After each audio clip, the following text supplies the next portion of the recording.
Hey guys, been a long time since we played radio here on the channel, a fact that the ham community has been rather vocal about lately. So I went and did something drastic. I actually bought an antenna. Yeah, I can hear you already. Why did I buy an antenna when I have made so many of them successfully here on the channel? Well, to be fair, I didn't buy the entire antenna. I bought just the bare bones kit for an antenna that goes by the name of the DX Commander. What the heck is that? Well, the DX Commander is a multiband vertical antenna. It's loosely based on the concept of a fan dipole, just turned 90 degrees. It's the brainchild of this guy right here. This is Callum, M0MCX. He's over there in the UK, and he has a great YouTube channel with lots and lots of detail. The history of this thing, running it through models in MMA&A, et cetera. You can find out anything you want to know by checking out his channel, and you'll have some fun too. He's a little cracked, but still a good egg. The bare bones kit still leaves a lot of little pieces for you to supply yourself, but I had most of those pieces, so it made sense for me. It is available as a complete antenna, every little bit and bob that you need to go from box to on the air. So don't worry if it looks like there's a bunch of stuff that you can't come up with because you don't really have to. You get 8 pieces in the bare bones DX Commander kit. The first of which is the 10 meter, that's 33 and change feet for you metrically challenged, telescoping fiberglass pole that serves as the core of the antenna structure. You get these 2 aluminum plates, which do not come with these screws and wing nuts already attached. That's hardware I had laying around, and I put those in. They are pre-drilled, however, and tapped, so they're ready to go, but you have to add the screws. Anyway, this one serves as your ground plate, as it were, and this is your driven element plate. I'll show you how those go on the pole. You get this SO239 connector. It comes as a separate piece. It just has a mounting nut that threads into this flange here. This SO239 comes pre-terminated in a little spade lug pigtail, which is pretty easy to attach to this, and it's all weather sealed on the back. The other 4 pieces in the kit are these 4 ultra high molecular weight plastic discs. They are drilled in the center to slide over the pole, and as you can probably see in these 2, they're obviously different center sizes because they go different places on the pole. Their primary function is to keep the vertical radiating elements at a consistent spacing as they go up the pole, and to keep them under some tension so that they're not flapping around in the breeze, because that'll send your tuning all to heck. And as you get them from Callum, this bottom one, which is the heaviest and has the biggest hole in the center, is also drilled in 3 places to attach guy ropes to hold the pole vertical. Now, a modification that I have already made, I took the very top plate, used the bottom one as a template, and drilled it for guy wires as well. You have to be careful guying something like a telescoping pole up high, because if you pull down on it, all you'll do is collapse it. But I think as long as I use lightweight rope and don't keep them under a lot of tension, it'll keep the top, moving around within sort of a confined space. Some things we can do in here in the shop to make life easier when we get out to the field to set this thing up. The first little bit, I think, is we can go ahead and we can put those aluminum plates on the pole. Now, the way this works, there's a threaded cap on the bottom here, and the smaller in diameter of the 2 plates goes with the SO239 facing up right on those threads, and the cap screws back on to hold it in place. The other plate slips over the top along with a hose clamp. Jubilee clip, you'll hear it called in the British versions of the videos. I'll be honest, I hate these things, and someday I'm going to find a replacement that doesn't require tools for these hose clamps.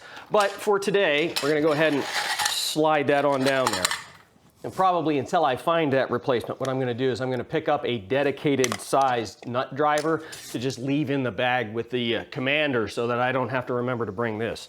One thing that's worth noting is that the center conductor of the SO239 definitively comes below this driven plate.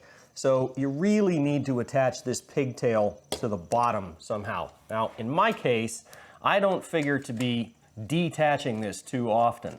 I'm just gonna leave these plates on the pole for the most part. So I got no problem with backing out one of the screws, putting the pigtail in there, and just tightening it back down. In fact, I think that's going to be a pretty good arrangement for me.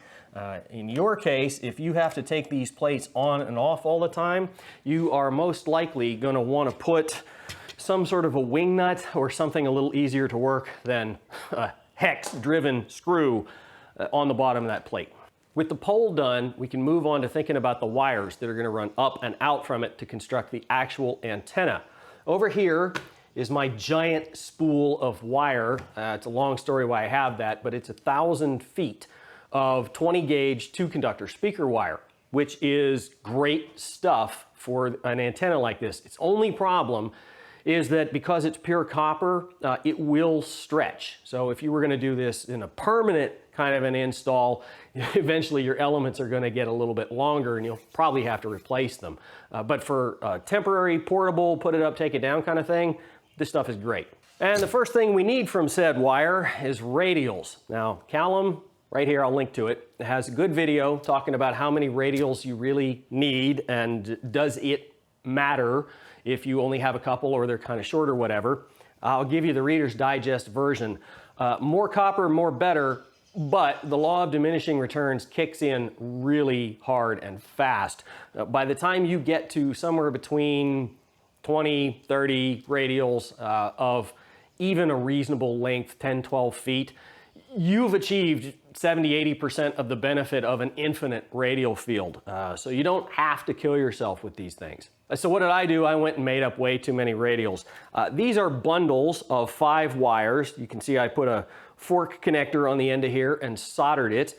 And they are, I don't know, anywhere from 12 to 20 feet, the bulk of them. So there's 5, 10, 20, I got 6 bundles of 5, 30 radials that are in the 12 to 20, 22 foot range. Now, for portable operations, even this is overkill. I could take 3 or 4 of these bundles.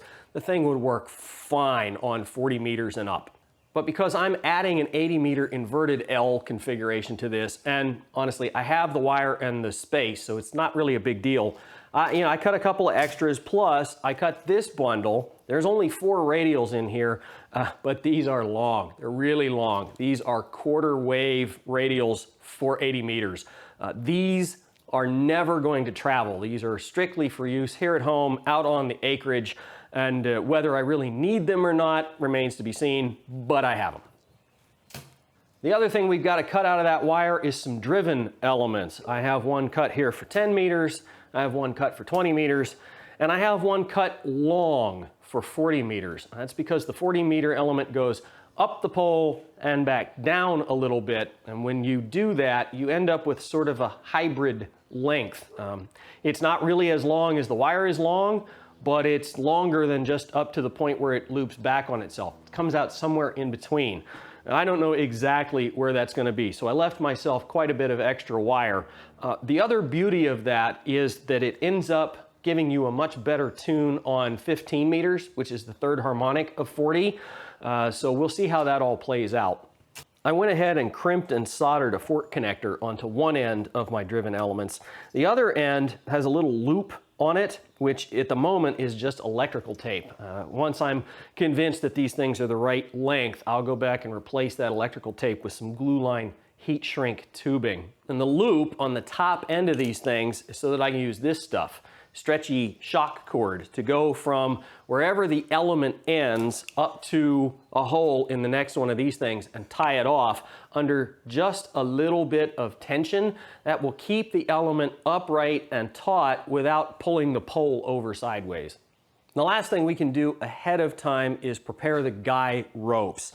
Here's the paracord that I showed you earlier. I cut it into approximately 3 equal lengths, and it turns out I didn't have quite enough of the paracord to do both sets of guy ropes, so I went and found this heavier nylon stuff. I'm going to use it for the lower guy ropes and save the lighter weight paracord for the ones up at the top. Well, I also think these carabiners that I have are too heavy to put on the guy ropes at the top. So for now, I'm just going to tie these with knots, but the lower, heavier ones have the carabiners installed on one end. I already drove 3 stakes in the ground out where I want to put this thing up, so let's carry the pieces out to the field and see what you'll do. Ultimately, I'll have all this stuff in a nice bag, but it is nice to know I can carry it all in one trip if need be. The guy ropes get laid out, and then the pole gets extended. There's, I think, 10 sections to this. They just pull and twist to seat them in place. When the pole is fully extended, it's unwieldy but not unmanageable. The plastic plates and their matching hose clamps go on next. I really don't like that it requires a tool to cinch down these hose clamps, but I got to admit they work really well. Running the driven elements up through the holes in the plates is not a big deal, although you do have to get the plates lined up, which is more critical in my case since I drilled for guy ropes. Maybe some colored dots with a Sharpie will help with that. Last, attach the guy ropes so the pole's ready to stand up. You guys who've been around for a while know sometimes I have a tendency to over-engineer things, and I think I may have done that here with this second set of guy ropes, but we'll see. I spent 90% of the time out here fooling with those ropes. That will get a whole lot better once I've had it up and down a couple of times and I can get them cut to the right length, get the ends of the paracord cinched up, get carabiners everywhere there needs to be one, blah, blah, blah. Right now, I got kind of a Rube Goldberg for guy ropes, and that's what took all the time. The Commander pole itself, man, that's easy. Feeding the elements up through the holes and tying them off with the paracord is a snap, and that'll get better too once I get the little clips on the ends of the paracord. Only little issue I have is the loop that I made on the end of the 40-meter element won't fit through the eye on the top of the pole. So I'm gonna have to look and see if that's just I didn't squeeze it enough, I got too much tape on there, or if we're gonna have to come up with a little paracord loop or something for the top where that eye is. Get the radials out of the way and stand her up.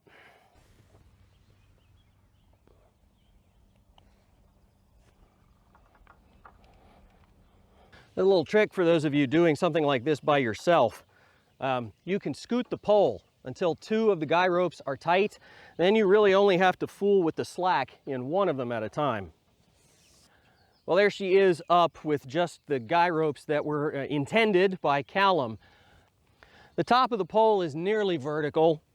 If I could get the base in the right place, it'd be okay. That's something else I might do to this in the future. If I can get another cap to screw on there, I might make one with a little spike to stick down in the ground and really keep the bottom of this thing from going sideways. In the meantime, let me cinch up these top guy ropes real gently. The idea is for them to limit the travel of the top of the pole. I don't want them exerting any downward force trying to collapse it.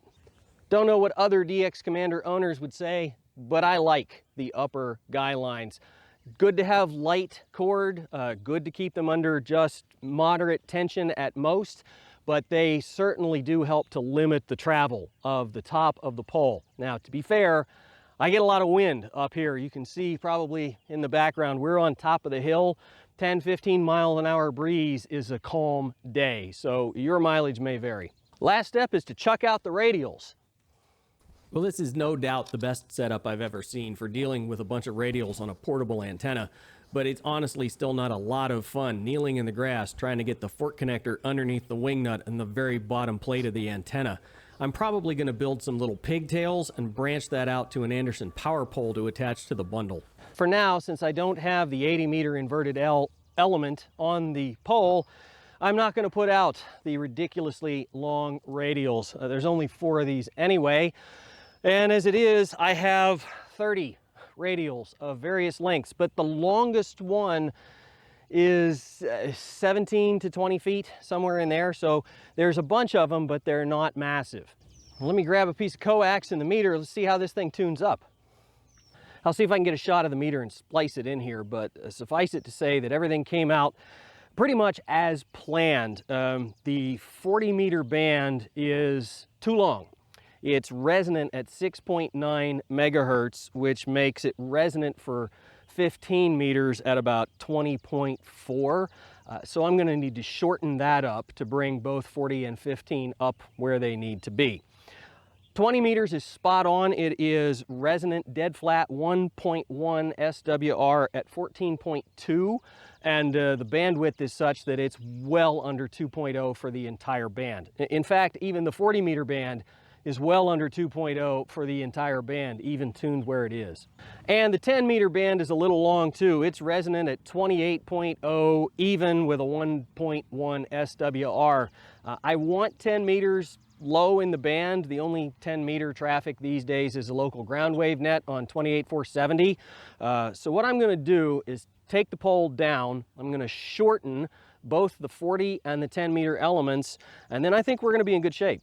Fortunately, I had enough line in my upper guys that I could just loosen them and lean the pole over without having to untie them all. The ground radials actually help anchor the center point, which makes raising and lowering the antenna even simpler. Took me 3 tries, but here's the final result. Starting at the top, the 10-meter band is now tuned to 28.6 with an SWR of 1.05. Not going to get a whole lot better than that for my 28470 local ground net.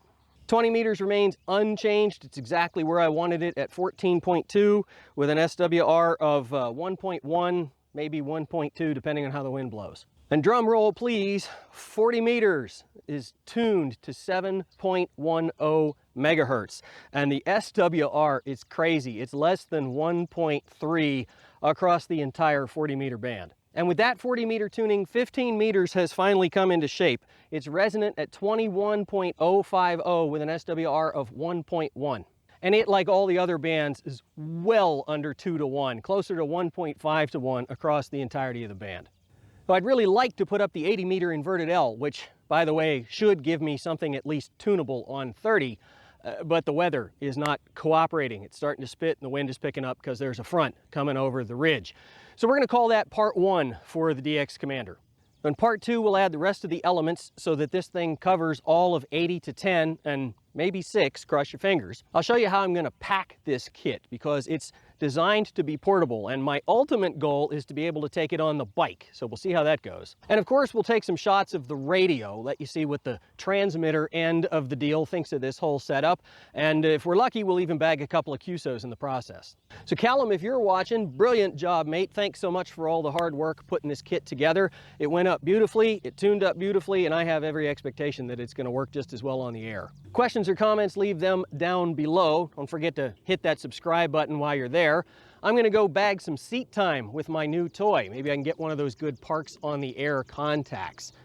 Hopefully you learned something or at least had a little fun. And until we see you next time, YouTube, you guys stay safe.